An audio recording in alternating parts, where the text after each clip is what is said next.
Hello everyone, welcome to our webinars. My name is Oksana and this is Education USA Virtual in Eurasia and Central Asia. Just to remind you that our advising services are fully virtual and we provide individual and group advising sessions, undergraduate and graduate application guidance, essay review support, virtual workshops, webinars, and competitive students program. So if you are interested in these opportunities, please scan QR code and join our events. And today I'm glad to introduce our new topic for the webinar. We're going to talk about how to build a personalized undergraduate application strategy. And of course, you know that every applicant is unique, so your strategy should be also unique. Today, you will learn how to build a tailored undergraduate application plan, and this plan will help you to strengthen your application and stands out to admissions committee. I'm happy to introduce my wonderful colleague, Megan, from San Jose State University, and she will present this topic for you today. So if you have any questions about this topic, don't forget to write them in the chat and we will be glad to answer them at the end of the presentation. Hi, Megan. Thank you for joining. Hi, Oksana. It's so lovely to be here with you all. And good afternoon, good evening to everyone who is joining us. Thank you for that lovely introduction. Yes, so my name is Megan Abrahamson, and I am an international student recruitment specialist at San Jose State University. I've been here for about 1 year now. And before I was an English language fellow, and Oksana and I know each other from that. So it's really cool to be able to see each other again. But that is not the topic for today.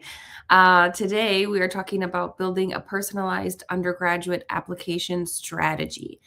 And so, for Central Asia and Eurasia, this is a picture of our one of our gates on our building. This is we're located in California. So I'm going to show you a little bit also about our university, as well as building a personalized undergraduate application strategy. And this is in particular information for CSU schools. So I'll explain more about that as we go along.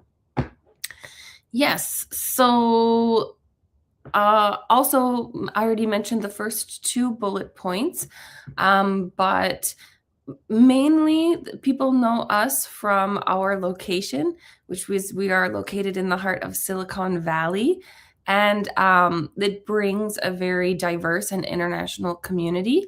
And you're also going to gain the skills and expertise of the application strategy. Okay, so just a little bit of background of our school. In California, just as in many, universities around the world, there are public and private universities. So San Jose State University is a public university, and we are in the CSU system. So you also have to know that there is another categorization of public universities in California. So you have UCs, which are University of California. Those are like UC Davis or UC Berkeley. And then there is another set of California state universities, which are also public universities. And there are 23 campuses. And this is important information about the application, because when you start your application, you don't start on the San Jose State University website. You start on the CSU application website. So that's why this information is relevant right now. When you apply to our university, you can also select other universities within the CSU system that you can apply to at the same time. So you don't have to keep doing so many different applications. There is a little bit of confusion sometimes with international applicants, because many universities in the United States use the Common App. And I'm sure you have heard of that before if you have applied to any university within the US. And in California, we're like our own country. We have our own rules and different policies. So yeah, that is one of the reasons why. Our campus in San Jose is actually the oldest campus that was founded in 1857. And if you are unfamiliar with the location of California on the map of the United States here, you can see that we are the red state here on the West Coast. The West Coast is the best coast, apparently, in my opinion. And it's actually quite a long state. So it's more than 12 hours if you were to drive from the top to the bottom. This picture is a picture of our tower building, which was one of the original buildings from when it was founded. And we have been ranked top 5 public university in the US with over 40,000 students from all over the world and the highest international international student population out of all the CSUs with over 250 degree programs. So yeah, that's just a little background information. So one of the things that I would say would be the best indicator and a good starting point is to think about where you want to be located. A lot of international students who I speak to say that they would like to be by family members. They already have family members in the US. A lot of them say they don't want to be anywhere near their family members in the US. So yeah, think about that. But another caveat you should think about is this location going to be a good place where there are many opportunities? And that's where the Silicon Valley advantage comes from for us here.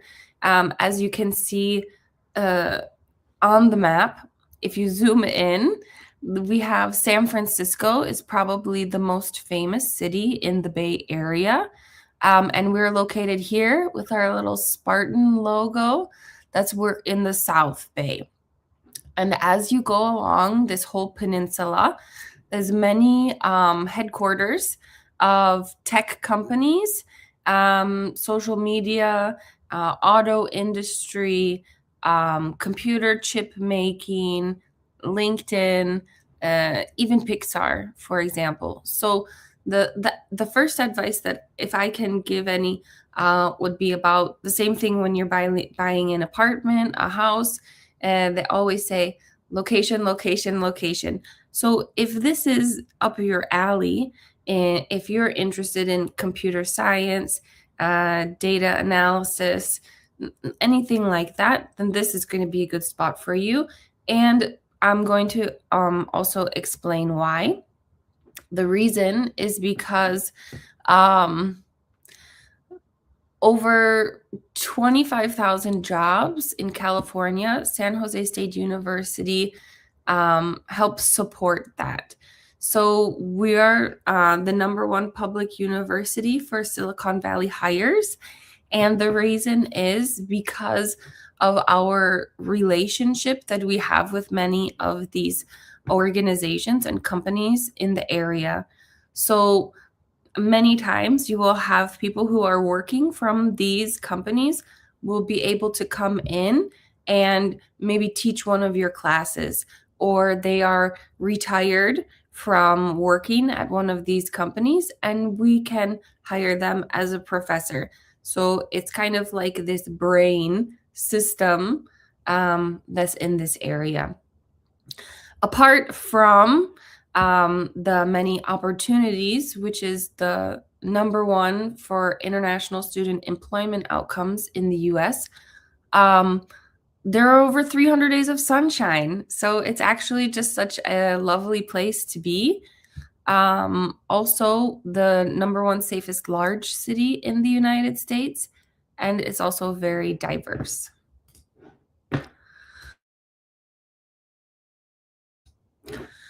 The next part about your application strategy, you should think about the program that you're interested in studying. So for example, if you're interested in coding, we have a recent ranking, which is number 2. It's only second to MIT, Massachusetts Institute of Technology, for coding that just came out this year. So it can be difficult not to focus on rankings. It does play an important part. You want to look at your QS rankings and things like that, but you really want to be able to tailor the situation for you because there are so many universities out there. We're also ranked number 1 for international student employment outcomes and value. And the reason for that being because unfortunately, it is the most expensive area to live in the United States. But the reason why is because of all of the opportunities that there are here. And luckily, out of all of the public and private universities, since we're a public university, we're able to keep our tuition prices down. And actually, the cost of living is higher than the tuition. So yeah, there's nothing really we can do about the cost of living. Yeah, I'm feeling that too. But knowing that you're making that investment in your future um, is very good. They always talk about what's the return on investment, and yeah, we're ranked number 1 for most transformative university. Okay, so that's the first 2 steps that I would say are important in trying to understand what your goals are. So when you're thinking about where you want to study, of course, you have to think about your career goals. And if you're anything like me, maybe you don't know what your career goals are and you just really love something. So, for example, I studied international studies because I just really loved learning about different people, places, and cultures and languages. And luckily, I have this job now that I'm able to be face to face with all of those things on a daily basis. So it's not always the case that you know what you want to do. And hopefully, you can work hard to get a job where or a career where you really are enjoying yourself for it. It doesn't feel like work. So if you have that information in mind, you can kind of reverse engineer your academic path to fill in the blanks about how to get to your career goal.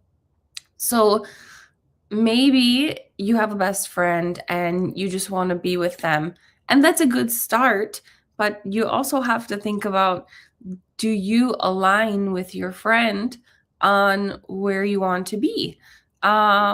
So I think that the strategy also depends on your academic profile. Biggest thing we get is we have to make sure that you have the eligibility to apply. So what does that mean? Do you meet the application requirements? For our university, for example, you need to take math classes. You need to take English classes. Luckily, if you've been able to take an English language proficiency test, or if your school is the medium of instruction is in English, then you might be eligible for an English test waiver. At our university, we actually don't have any English classes that are pathways to degrees, but we do partner with other universities like in San Francisco or community colleges that do offer English language classes. If you think that you need to, you know, if you don't think that you'll be able to meet those requirements. Think about your budget as well. There are many other universities in the United States that offer really great scholarships, really great deals on off of tuition, especially if you have very good grades. You have a high GPA. So spend some time looking at that as well. Think about your career goals. We talked about that already. And also your timeline. So, are you going to be ready to apply by the coming fall, or you might have to wait until spring coming up? Yeah, usually at this part, I like to ask people, do you know what impaction means? But since, yeah, we don't have a lot of engagement on this format, then I will just tell you the answer. Impaction means that it's a popular program. So it means you have to have a stronger application than just meeting the minimum requirements. Okay? So for example, in computer science, that one is impacted at our school. And that also means that instead of just the 3.0 GPA requirement, you really should be having a 3.8 or 3.9 if you want to be competitive. So you have to understand that when you do pick a university or a community college for the program that is popular there, it's going to have to be a standout application profile. And yeah, the best way to do that is to work on your grades, because our university, like many other universities in the United States, are merit based, especially for undergraduates. We don't require letters of recommendation or statement of purpose. We don't require SAT or ACT. It's very heavily based on your GPA, on your grade point average. And that means all of the grades that you've gotten in your classes in high school. That's what we look at. So think about what the application requirements are for the university that you would like to apply to, at least a few years in advance. That's going to be able to give you the time to increase your grades for a better application. For example, for our school, in the math classes, you can't get below a C minus for certain programs, like in engineering as well, that can also be highly impacted. Yeah. Okay. By the way, please make sure you ask questions so that hopefully we'll have some time to answer them at the end. I know it's a lot of information. Okay, so it looks like maybe this page didn't download exactly, but that's okay. We've got one picture at least with some nice balloons. At our university, we are obviously pushing very hard on artificial intelligence. The reason being, we are in Silicon Valley, and we want to be able to equip our students with the skills and the knowledge that they will need to be successful, to be competitive for these jobs in the Bay Area, in Silicon Valley. So, how are some of the ways that we are doing that? We have a whole web page that you can see about that. But also, this is a picture of our library. Now, there's some new initiative about introducing AI into helping you at the library, also with teaching extra classes. And this library, it's also open to the public. So one side opens to our campus, the other side opens to downtown, and the first couple of levels are for everybody, and then the top floors are just for students. But the reason why I mentioned this is because when you're picking a university or a college, you should also make sure that could be some research assistant teaching assistant opportunities. And there are teams of people like me who are working at universities that are easily able to answer these questions that you have. For example, if like that you have a question at any time, you can reach out to us and then we'll be able to answer your question, because sometimes there is a lot of information on the website and it can be confusing. So, yeah, there are many humans behind the website who are ready and willing to help you out with that.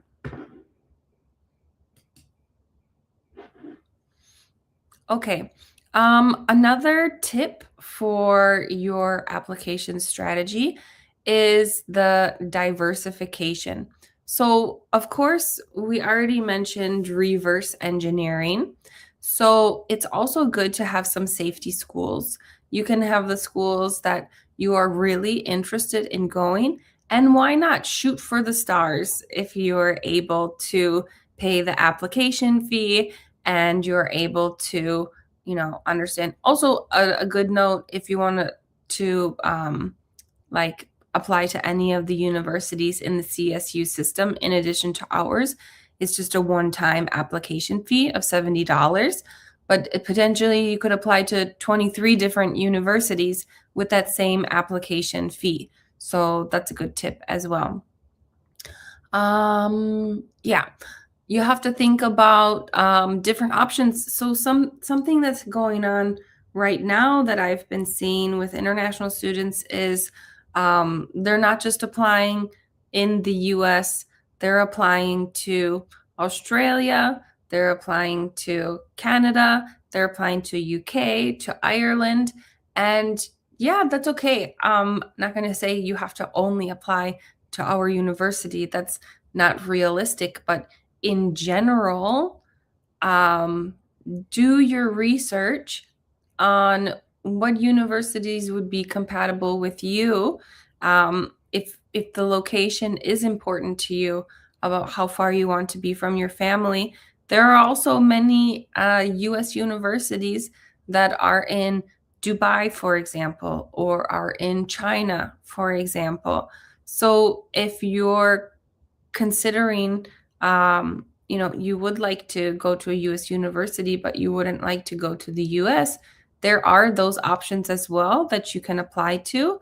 But of course, if you want the experience of being in the US, then there's no comparison to that.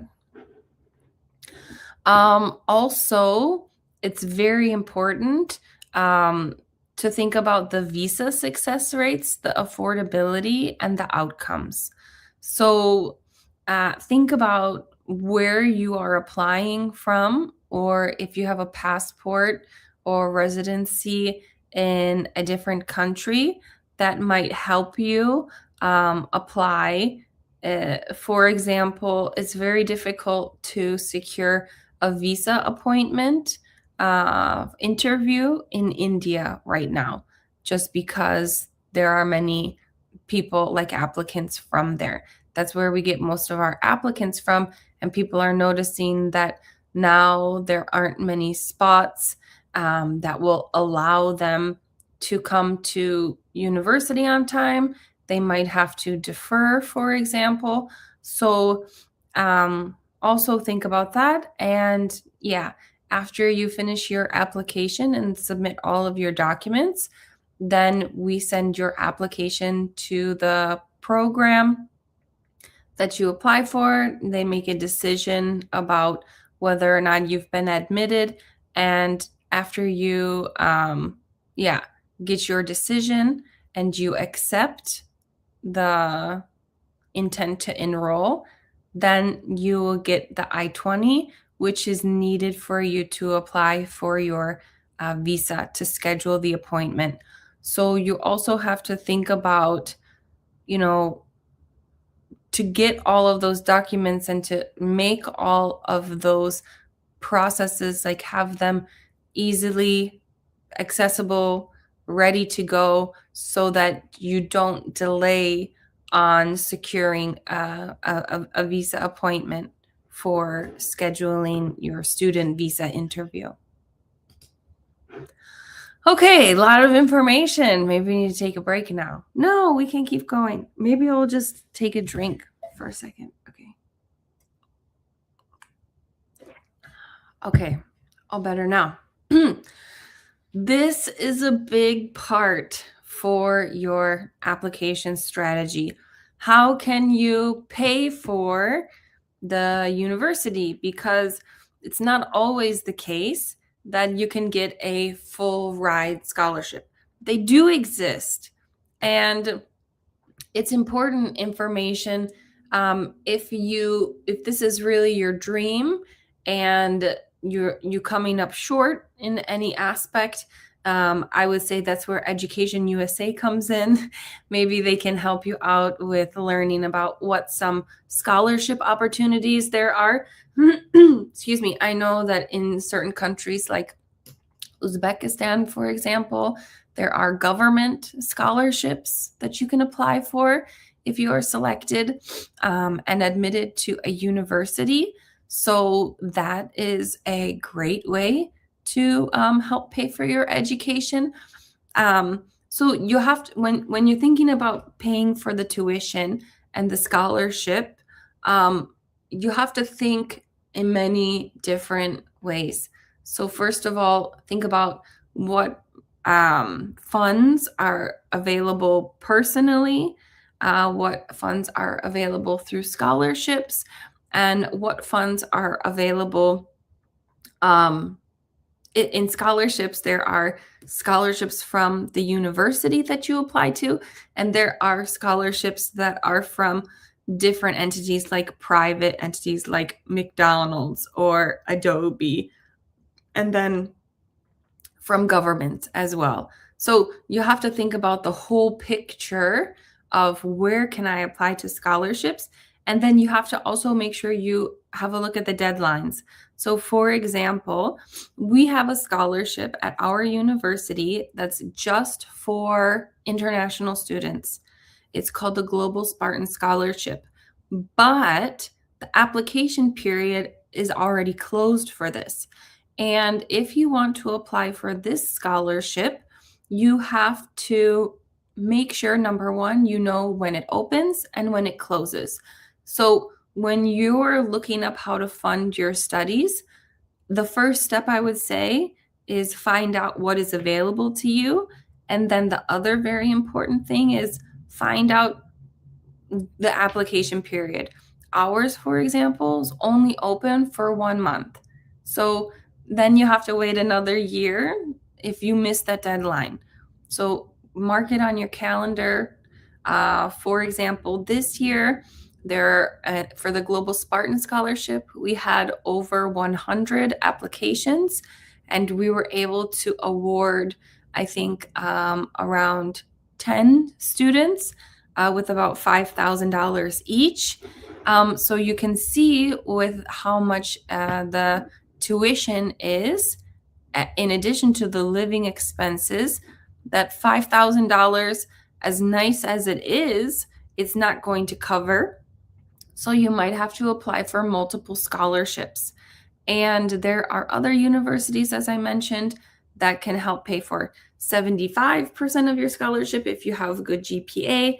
But yeah, that should also be one of the first steps to think about our scholarships available. Yeah, we have a page there. Also, talking to Education USA is very important. There are jobs available. As an international student, you are eligible to work 20 hours per week in your first year. But also, you're not going to be able to use that to say, okay, well, I'm going to get a job, so that's where this money is going to come from. Actually, no, you have to show that you have this amount of money before you're going to be accepted to the university. Before you will get your I-20, you have to show that you have that amount of money in the bank. So it can't be about future money that you're going to be getting or that you will hope to be getting. But of course, when you do get on campus, we have special websites that only students and alumni have access to. That it's called Handshake, and you will be able to apply for many on-campus jobs. So if you want to work at the sports center, or if you want to work with us, we have 2 student assistants who work for us, helping us answer emails. There are jobs out there that exist. Teaching assistantships and research assistantships are probably a little bit more difficult to get because the professors tend to usually pick students who they already know or who have already been in their classes, who they have a relationship with. So yeah, that's going to be the difference there.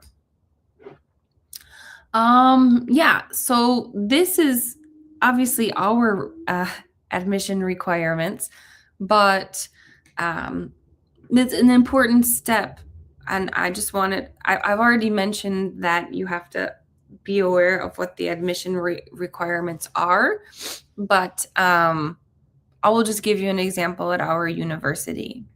So as I mentioned before, you have to have a minimum, a grade point average, a GPA of 3.0, but that has to be the minimum. You know, as mentioned before, for certain subjects, it's more realistic that you will be accepted if you have something like 3.5, but at least 3.0. And that's pretty much across the board for many universities in the United States. As mentioned before, you have to have math. That's for all subjects. For every subject that you're applying for, you have to have a math with a C- or better, 3 years of it. So I'm not sure, everyone is at a different stage right now. You can take additional classes if you are in your 11th, 12th grade and you don't have those 3 years, then you can take some extra tests that will put you at that point. In addition to your English language proficiency, like TOEFL or IELTS, you also need to show that you have taken 4 years of college preparatory English. Okay? That is if you want to get that English waiver. What else? 3.5 on your TOEFL. They just changed their scoring. So if you're not, it used to be out of 120. Now they changed it to look more like IELTS. 6.0 on IELTS, 95 on Duolingo. Engineering majors are higher. And yeah, submit the partial official secondary high school transcripts. And then, for example, now the application period is over, but the school year is not over. So we allow you to send us your final transcripts after. So that's not a problem. This is a QR code to our application, and it is actually my job to help you with your application. So if you are ever, at any point filling out your application and you are stuck, send us a message. We have one-on-one Zoom sessions. I'm available by email, and I will give you all that contact information coming up. So, also this was a video that didn't load. Okay, this is pretty much the final information, so please stick with me here. The application timeline and strategy, I would recommend at least 1 year, maybe even 18 months before you intend to start. Finish all your testing, get all of your application requirement classes out of the way, start to prepare the documents you need. You need a valid passport. That means up to for the duration of your stay. So your passport has to be, when you do your visa interview, your passport has to be valid for at least 6 months at the time of your visa interview. So if that's something you need to do, put that on the list. Figure out the submission windows. For example, if you would like to apply, because now fall, our application period is over. So the next upcoming cycle is spring, and this is similar to other universities as well. That's going to open here in a month and a half on July 1st. And then also for fall, our application opens on August 1st, where you can start filling in the application, but the date that you can submit it is starting October 1st. So you have to be able also to understand when the application opens and when the application opens to submit. So there are many different, if you see many different timelines, it can be confusing. That's where recruiters like me come in handy. Also, this was going to be a link to a video where it gives tips for international students who are applying for visas. So early preparation increases your success. And I can send this PowerPoint with the link to the video after this presentation. So yeah. Okay, and as mentioned, this is for undergraduate application strategy, but I also put the pamphlet here for the graduate students. We do offer graduate courses as well. We also have 4 PhD programs. And if you scan the QR code for these booklets, you will be able to see what our brochure has, or obviously easy to also just go to the website. We have a virtual tour. We have a mailbox for student inquiries and our website. Yeah. Every Thursday morning in our time, I have 2 hours where I'm connected to Zoom for drop-in sessions for students who would like to apply, as well as just being available all the time. So that's the end of the presentation. And I hope that you're able to understand a little bit more about how important it is to build your application, to build your strategy for applications to be very personal to each and every one of you, and to take into considerations all the things that I mentioned in the presentation. There are a lot of people here to help you, and we're happy to do that. So give us a message, drop into our Zoom sessions, and we're here for you. Thank you so much, Megan, for this presentation and for covering all the steps. I think it was pretty helpful for our students. We do have some questions in the chat, so maybe we can start with them. And then we also have just a couple of questions from students who have registered before, and they also dropped some questions for you. So I think we can start with this one. And does SGJSU help with internship, and how difficult it is to get an internship in a top company? Yeah, this is a great question. And I think that it's also an important consideration to take in when you are considering which university to apply to, because you want to have those direct links to job opportunities after. So at our university, we have this thing called the Career Center. And I can't say that anything is guaranteed. Number one, it's going to be a lot about how much effort that you put into it.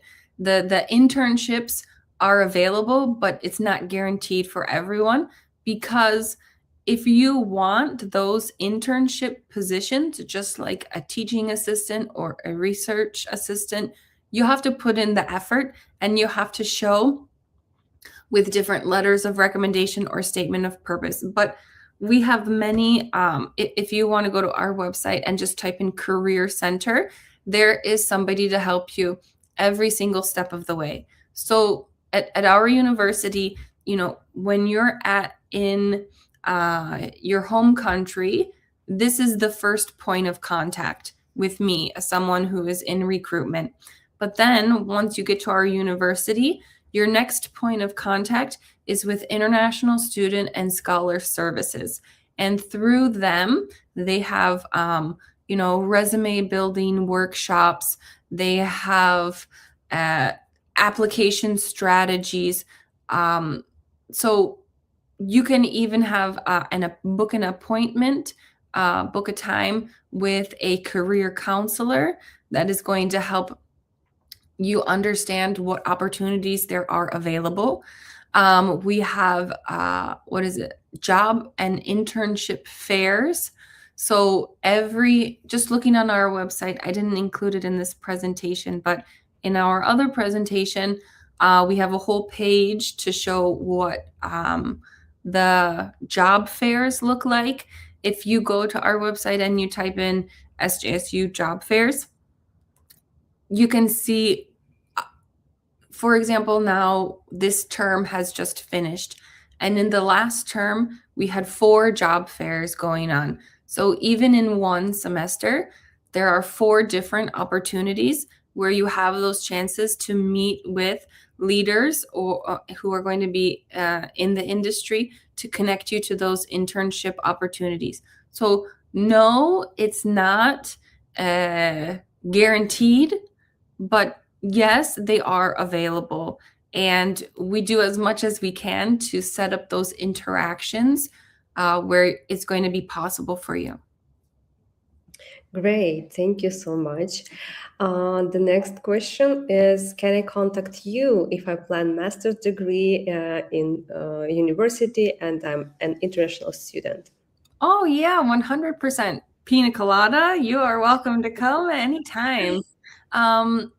So yeah, as mentioned before, we have that brochure where you can see which master's degrees we have available. And I'm available. I give tours all the time to international students. And if I'm not available, we have a team at our Welcome Center. There's always going to be somebody who can help show you around. Great, thank you so much. So the next question is here on the screen. I have a few questions. How can international students strengthen their application among the local students? And how does your university support students emotionally, academically? Pretty nice question. Yeah, definitely. Okay, let's start with the first one. How can international students strengthen their application among local students? So yes, it is true, especially in states like California. We do as much as we can to help support our local population within our community. But that's not to say that there's not going to be room for international students. So, for example, at our campus, we have 40,000 students, and we have the highest number of international students, which is over 3,000. And now, coming up this year, we've actually noticed there are less international students applying just because of some nasty visa regulations, some difficulty with that, but it's not going to be for forever. So let's just hope that the situation gets better. But it doesn't mean that, yeah, there might be some extra documents required, but it doesn't mean that it's impossible. And if you want to talk about strengthening your application versus the local students, as I said, since there's no SAT or ACT, there's no statement of purpose, there's no letter of recommendation, for undergraduate applications, it's just about your GPA.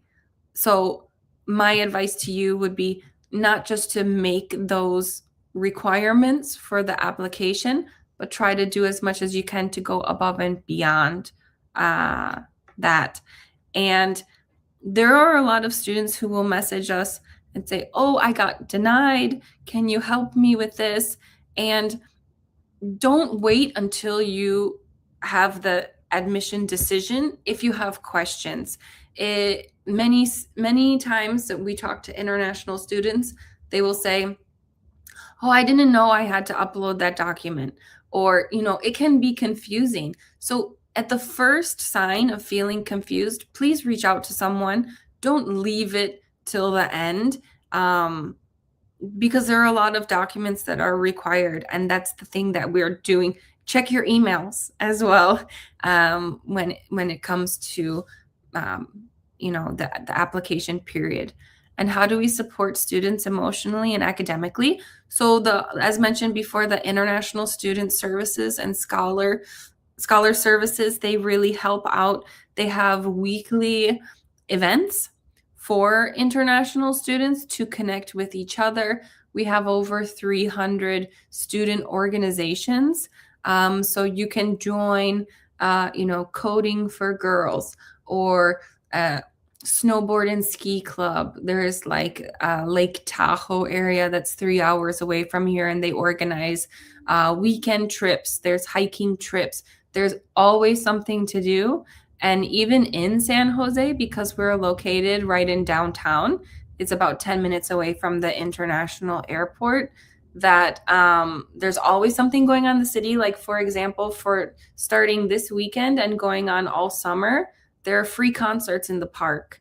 So it's a great opportunity to make friends, have things to do. For me, when I was an international student, I think that was the best thing for me not to feel homesick, is connecting to the other international students. Great, thank you so much.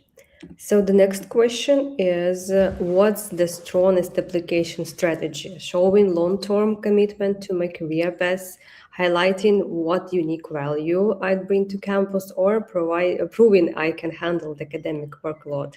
Yeah, I think that you're already in the right direction. You're already in the right mindset. And as mentioned before, you don't have to prove any of that. You just have to prove the thing for our university and other universities that consider your application based on your merit is the grades that you have gotten in your high school career is going to show us more than a letter. The proof is in the courses that you have already taken. If you've been able to get good grades in high school, then we have more of idea, or more of an assurance that you can take on the workload. So by having a good GPA, it shows us more than you telling us that you can handle the academic workload, if that makes sense. Yeah, definitely. Thank you so much. Okay, and I think we have the last question. So, when evaluating GPA, how do universities take into account the fact that schools have different standards, different requirements? So, the same grade may reflect different levels of student achievement. This is such a great question, and we've had this so many times. So you guys are not the first international students who are applying. We get thousands of applications. And so, for example, I'm on the recruitment team, but we have another team that assesses the application. And they have been doing this, some members of the team, 15, 20 years. So they are very familiar if you're taking A levels, O levels, you're in IB classes. They know all of the conversions, like the back of their hand. So I would say that don't worry about that. But like I mentioned, always stay in contact with us. Keeping in mind that we do get thousands of applications, that if you have a question or you think that your evaluation wasn't done fairly, please let us know. Don't take no as much as possible.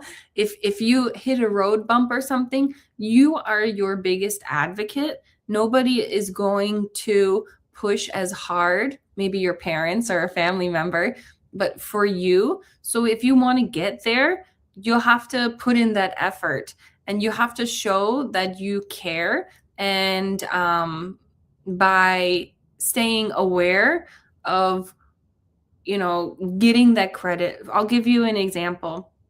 There was a student who didn't meet the math requirement, and after doing a little bit of research, our admissions team said, okay, well, maybe you don't meet the math requirement, but because we can't make an exception, if you can take this test at this community college, then we will be able to accept your application.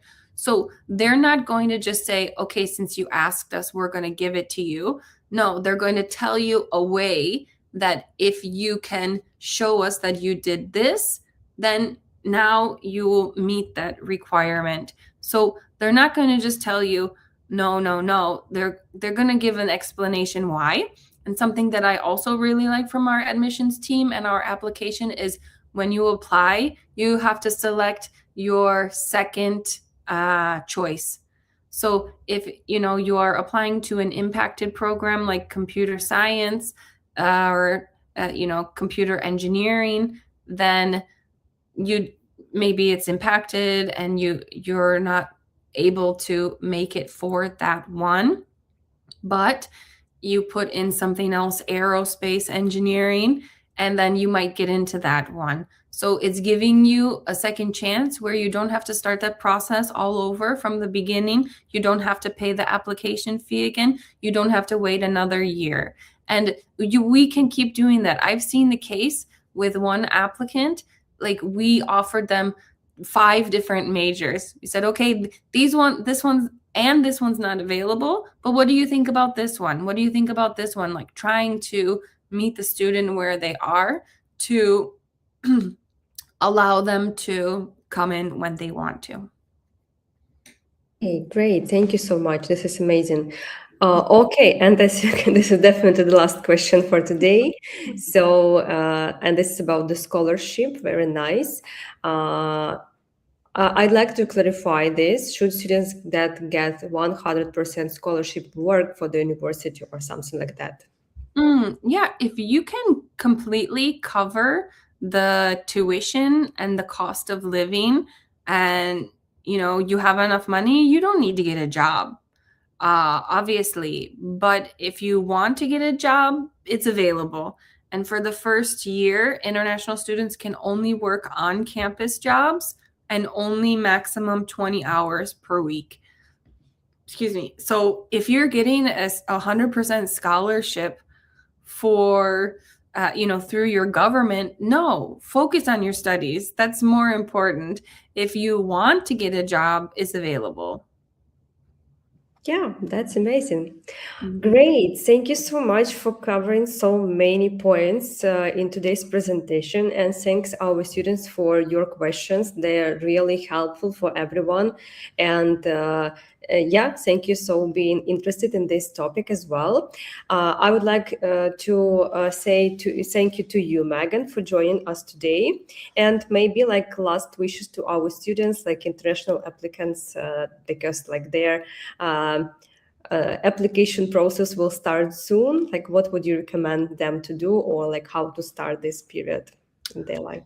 Okay, yeah, final words of wisdom. I think that if you have an idea of your timeline, you have an idea of where you want to go, then I would already start reaching out to those universities. Maybe the application, like for ours, for example, it's not going to open until August, but we're still getting emails to ask us questions about what can I do to prepare? How can I understand a little bit more? So don't wait for just the application period to open if you have questions. Even, we get international students as well who will apply to many different universities, and we know that. And, maybe they don't select us, but at the same time, it's totally fine. No one is going to have hurt feelings. I'm not going to give you this information because you only give it if you commit to our university. No, we want to help. International recruiters want to help international students study in the United States no matter where they go. And I think, especially as someone who has experience being an international student yourself, it really the experience of being in the country makes a huge difference. Of course, we have online programs, and I'm happy to give a whole nother session about that, or you can follow our website for the different webinars that are coming up if you don't think that you are ready to, if you have visa problems or move physically. But the physical experience of being in the area where you're studying, mixing with the students from all other country, over 100 different countries, there's absolutely nothing like it on the planet. And for me, as an international student, back when I was 20 years old, that's always been a huge turning point of my life. And that's why I'm in this job, because that's the best thing in the world. Great. Yeah. Thank you so much again for joining us today. And thanks to our students for your questions. For now, we are done. And if you have any other questions, we'll be glad to answer them. And also, I would like to remind everyone that we have an option of one-on-one advising sessions. So you're welcome to join and register for such sessions with our advisors. And yeah, so we'll be looking forward to you, seeing you next week with our next webinar. Thank you so much, everyone, and see you. Bye-bye.